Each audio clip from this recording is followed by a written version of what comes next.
perkataan yang berasal dari bahasa Arab iaitu insan. Ia bawa maksud makhluk yang dicipta oleh Allah SWT yang tidak lekang daripada kealpaan kehidupan. Makhluk Allah yang diberikan akal agar mereka dapat berfikir, berkehendak dan boleh menurut dan menyebarkan ilmu pengetahuan. Terdapat dua tujuan insan dihidupkan. Pertama adalah untuk mengabdikan diri kepada Allah SWT sebagai hamba-Nya, dan tujuan kedua adalah untuk menjadi khalifah atau pentadbir alam yang didiami. Demi membentuk insan sejahtera, sistem yang ditubuhkan oleh kerajaan mestilah teratur dan sentiasa mematuhi peraturan yang mengikuti maqasid syariah. Maqasid syariah bermaksud sumber air yang tak pernah putus mengalir. Dari segi istilah, ia merangkumi apa yang telah diturunkan oleh Allah SWT untuk hamba-Nya manusia melalui Rasulnya, iaitu Nabi Muhammad SAW. Apabila sesuatu sistem di sesuatu tempat itu mengikuti maqasid syariah, para pemimpinnya mentadbir dengan tegas, adil dan baik. Ia dapat melahirkan masyarakat yang berdisiplin dan takut untuk melakukan sesuatu kesalahan, kerana mereka tahu akan ada hukuman yang akan diberikan terhadap pesalah yang melakukan kesalahan itu.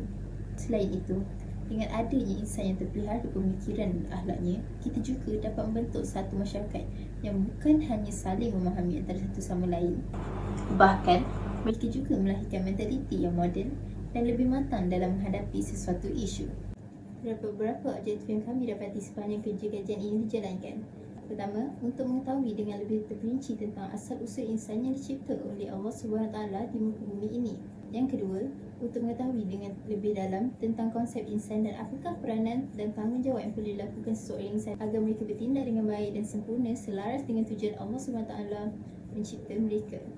Antara objektif yang tersirat adalah apakah insan sejahtera dapat membentuk sebuah masyarakat yang harmoni jika ramai insan yang memahami konsep insan dan peranannya dan menerapkan semua konsep insan dan peranannya dalam diri mereka.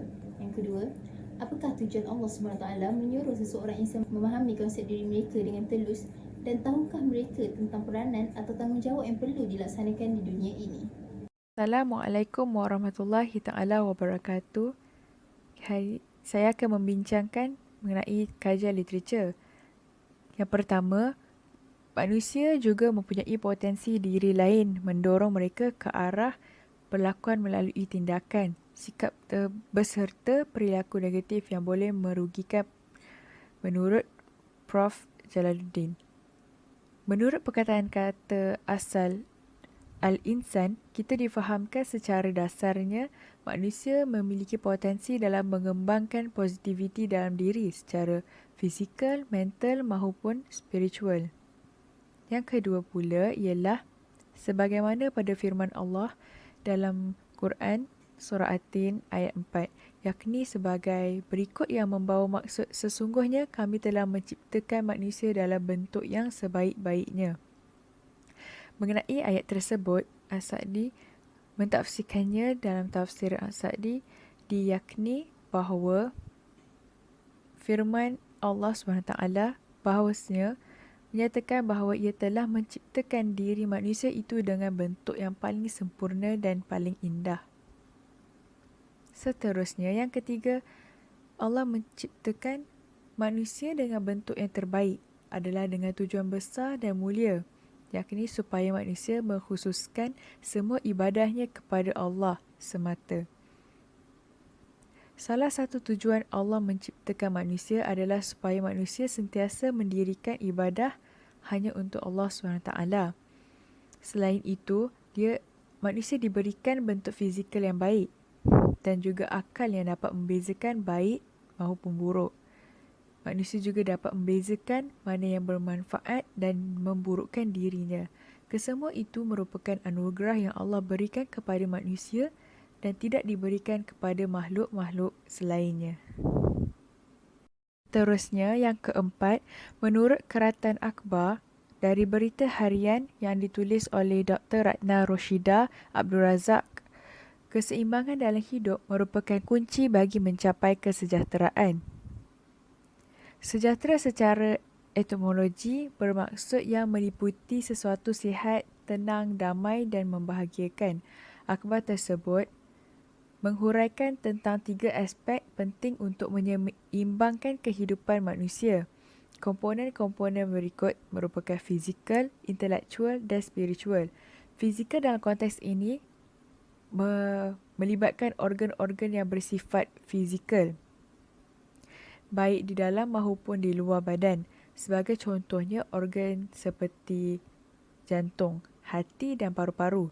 Di samping itu, intelektual menekankan organ utamanya iaitu otak.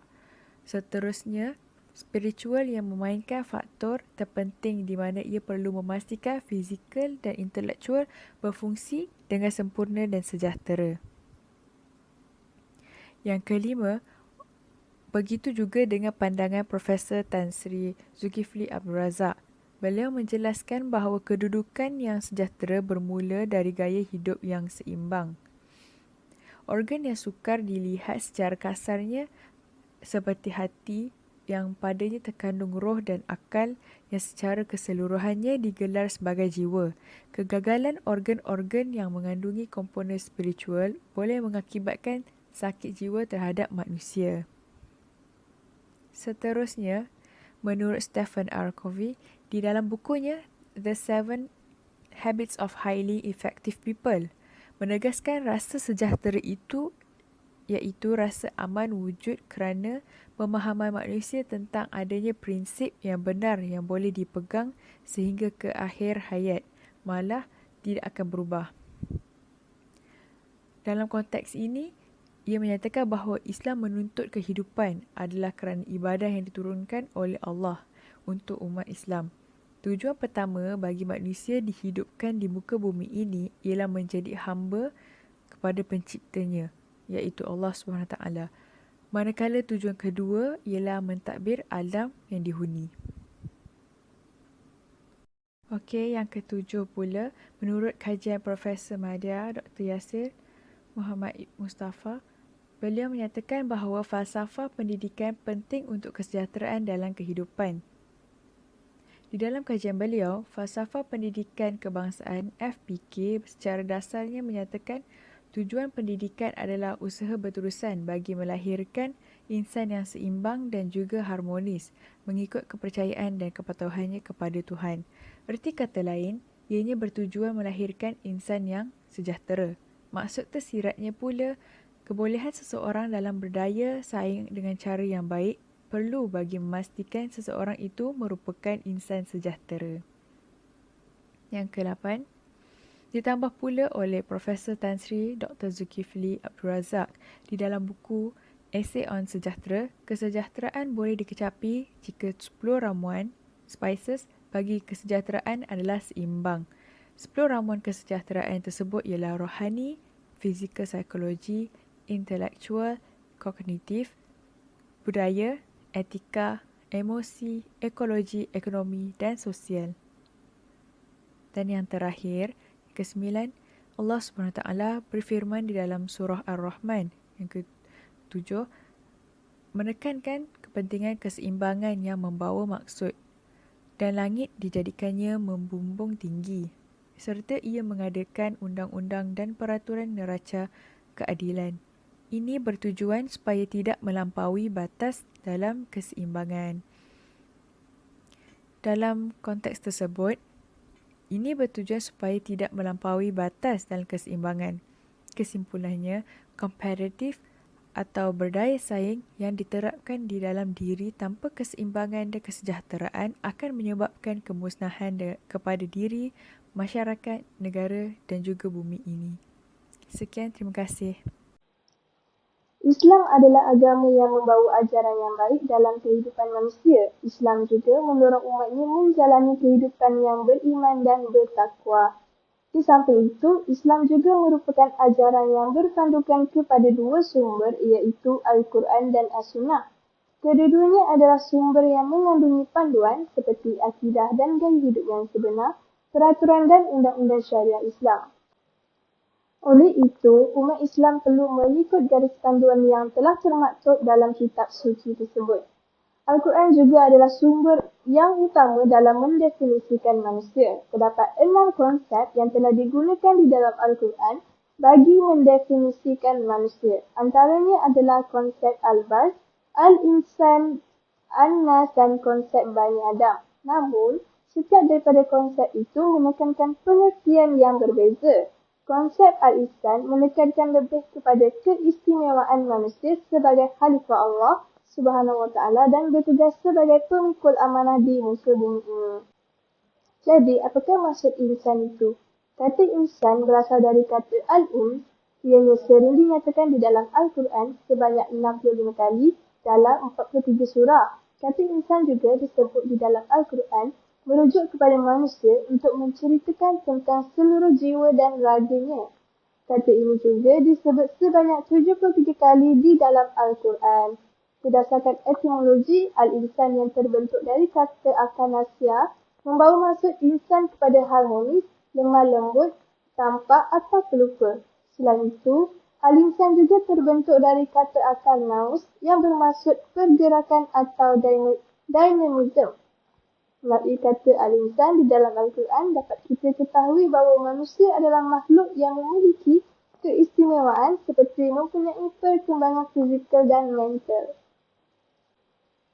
Dari segi istilah bahasa pula, insan bermaksud melihat, bernalar dan berfikir. Insan digunakan pembenangan rohaniah yang mana insan menggunakan mata untuk melihat.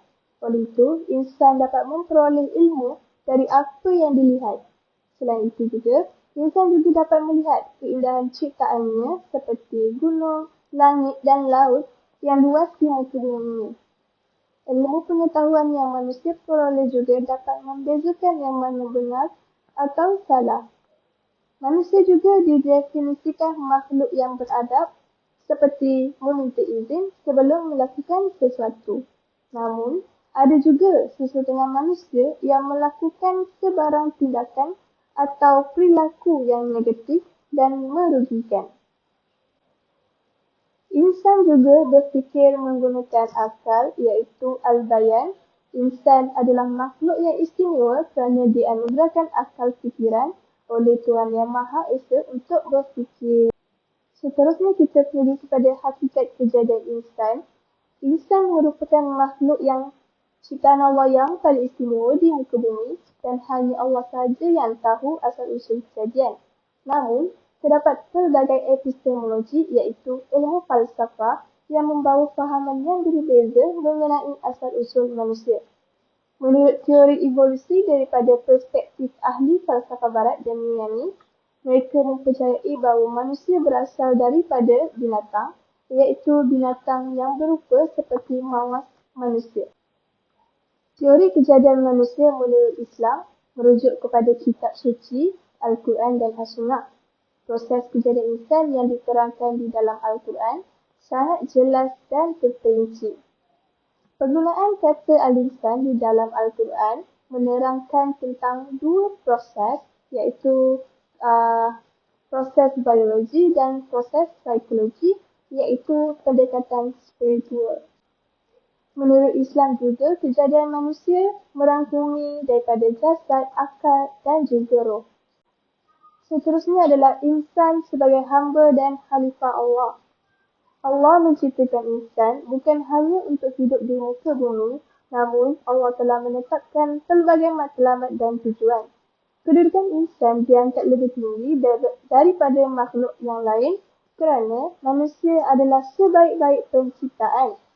Insan juga dipandang sebagai makhluk yang paling mulia. Jadi, matlamat yang utama adalah insan diciptakan sebagai hamba dan khalifah di muka bumi. Jadi, apakah tugas insan sebagai khalifah Allah?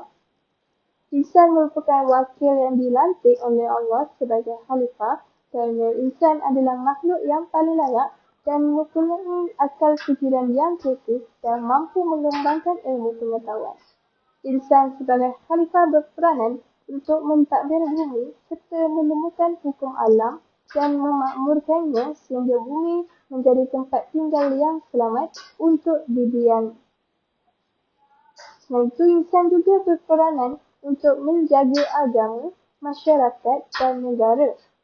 Di dalam Al-Quran juga pernah menyatakan penciptaan insan sendiri daripada pelbagai agama dan bangsa supaya insan dapat saling mengenali dan menghormati antara satu sama lain. Hal ini demikian, negara dan masyarakat akan sentiasa aman dan makmur. Akhir sekali, sebagai khalifah Allah, insan juga berperanan untuk menerapkan amar ma'ruf nahi munkar di dalam kehidupan. Antara cara melakukannya adalah dengan meninggalkan perkara yang munkar dan menyampaikan ilmu Islam dengan cara berdakwah dan sentiasa memberi kemaafan kepada insan yang lain. Jadi, apakah tugas sebagai hamba Allah? Tujuan insan diciptakan juga adalah untuk mengabdikan diri kepada Allah dan menjadi hamba kepadanya. Antara peranan menjadi hamba Allah adalah sentiasa melakukan amal soleh dan beribadat kepadanya. Di samping itu, insan mesti patuh segala perintah Allah dan mengelakkan diri daripada melakukan perkara yang munkar dan larangannya. Insan juga akan diberi ganjaran pahala pada setiap kebaikan yang mereka lakukan di dunia. Seterusnya kita pergi kepada hakikat kejadian insan. Insan merupakan makhluk yang ciptaan Allah yang paling istimewa di muka bumi dan hanya Allah sahaja yang tahu asal-usul kejadian. Namun, terdapat pelbagai epistemologi iaitu ilmu falsafah yang membawa fahaman yang berbeza mengenai asal-usul manusia. Menurut teori evolusi daripada perspektif ahli falsafah barat dan Yunani, mereka mempercayai bahawa manusia berasal daripada binatang, iaitu binatang yang berupa seperti mawas manusia. Teori kejadian manusia menurut Islam merujuk kepada kitab suci, Al-Quran dan As-Sunnah. Proses kejadian insan yang diterangkan di dalam Al-Quran sangat jelas dan terperinci. Penggunaan kata al-insan di dalam Al-Quran menerangkan tentang dua proses iaitu proses biologi dan proses psikologi iaitu pendekatan spiritual. Menurut Islam juga, kejadian manusia merangkumi daripada jasad, akal dan juga roh. Jadi, apakah kehidupan insan akan kekal selamanya? Jawapannya tidak. Insan semestinya makhluk yang berasal dari Allah Subhanahu Wa Taala. Surah Al-Anbiya ayat 34 pernah menjelaskan tentang tidak akan ada manusia yang kekal abadi dan mereka pasti akan kembali kepada Allah kerana insan adalah milik Allah yang mutlak. Setiap kehidupan yang bernyawa akan menemui ajal iaitu kematian. Setiap ciptaan Allah termasuklah insan telah ditetapkan waktu ajalnya oleh Allah dan telah tertulis di Lauh Mahfuz sejak dalam kandungan lagi. Semua itu adalah rahsia Allah dan hanya Allah saja yang berkuasa untuk menghidupkan dan mematikan kehidupan seseorang insan. Setelah berakhirnya kehidupan di dunia, insan akan berada di alam yang baru iaitu alam barzakh yang juga dikenali sebagai alam kubur. Alam barzakh merupakan pemisah antara dunia dan akhirat. Perjalanan ini akan membawa insan menuju ke akhirat yang mana mereka akan dibangkitkan semula pada hari itu. Hari akhirat merupakan hari pembalasan bagi semua umat manusia di mana segala amalan di dunia akan diukur di akhirat dan akan ditentukan oleh Allah Subhanahu Wa Taala sama ada diberi balasan syurga ataupun neraka. Insan yang melakukan amal soleh dan melaksanakan segala perintah Allah di dunia akan dijanjikan ganjaran syurga, manakala insan yang melakukan segala larangan Allah dan mengingkari Allah akan dikenakan balasan neraka. Baik, terdapat 6 proses biologi kejadian manusia menurut Islam. Antaranya adalah nutfah, alaqah, mudghah, izhar dan lam, nash'ah, halkan akhar dan nafkhul ruh. Di dalam Al-Quran juga, di dalam surah 23 Al-Mu'minun ayat 12 hingga 14 menerangkan tentang proses yang mana manusia diciptakan dari parti yang berasal daripada tanah. Ayat ini juga menerangkan tentang proses kejadian manusia yang bermula dengan proses nutfah yang mana proses ini bermula selepas Persenyawaan. Persenyawaan adalah proses di mana pencantuman sel sperma dan ovum. Selepas itu, proses alaqah. Proses alaqah iaitu fasa pencantuman kedua sel tersebut dan keduanya akan ditanam di dinding rahim. Dan seterusnya adalah proses mudghah, iaitu proses menjadi segumpal darah dan kemudian menjadi segumpal daging. Proses ini juga terjadinya organ seperti otak, saraf tunjang dan anggota yang lain. Degupan jantung dan pernafasan juga mula terbentuk di dalam fasa ini. Proses yang keempat pula adalah proses izham dan nafs, iaitu terjadinya tulang belulang. Kemudian, tulang belulang itu akan dibungkuskan dengan otot-otot yang terbentuk. Seterusnya adalah proses nash'ah khalqan akhar, iaitu fasa bermulanya pembentukan janin. Proses ini akan berlakunya pembentukan semua anggota dan organ yang lebih sempurna seperti buah pinggang, kaki, tangan serta pembentukan rupa. Akhir sekali, proses nafkhul ruh. Proses ini dikenali sebagai proses pendekatan spiritual, iaitu fasa peniupan roh. Peniupan roh akan berlaku selepas 40 hari dan setelah segala organ telah terbentuk. Oleh demikian, terdapat 6 proses kejadian manusia menurut Islam yang telah diberitahu di dalam kitab yang tertinggi iaitu Al-Quran. Seterusnya, saya akan membincangkan tentang unsur-unsur di dalam pembangunan insan. Pembangunan insan menekankan 3 unsur kehidupan, iaitu unsur intelek, unsur rohani dan juga unsur jasmani. Untuk unsur intelek, amatlah penting bagi seseorang insan untuk menguasai dan memahami segala ilmu dari segenap cabang. Hal ini adalah untuk membantu mereka meningkatkan daya ingatan dan juga mengubah cara berfikir ke arah yang lebih positif. Kita dapat lihat perbezaan antara tindakan dan perwatakan seseorang yang berilmu dan dengan seorang yang tidak berilmu. Ilmu juga adalah kunci kepada kejayaan dan juga keredaan Allah Subhanahu wa taala. Di dunia ini terdapat pelbagai jenis cabang ilmu dan salah satunya adalah ilmu Islam. Kita sebagai seorang Muslim wajib mempelajari ilmu-ilmu Islam. Ianya kerana ilmu Islam adalah panduan bagi kita sebagai seorang umat Islam melakukan amal ibadah dalam kehidupan seharian kita. Allah juga telah menjanjikan bahawa Dia akan meningkatkan martabat seseorang yang berilmu. Allah suka akan orang yang berilmu kerana orang yang berilmu akan lebih mengenali dan mendekati Allah.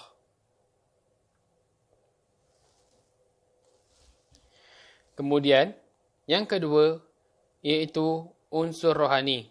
Unsur rohani menekankan 3 hubungan kita, iaitu hubungan kita dengan Allah, hubungan kita dengan manusia dan juga hubungan kita dengan alam. Yang pertama, hubungan kita dengan Allah.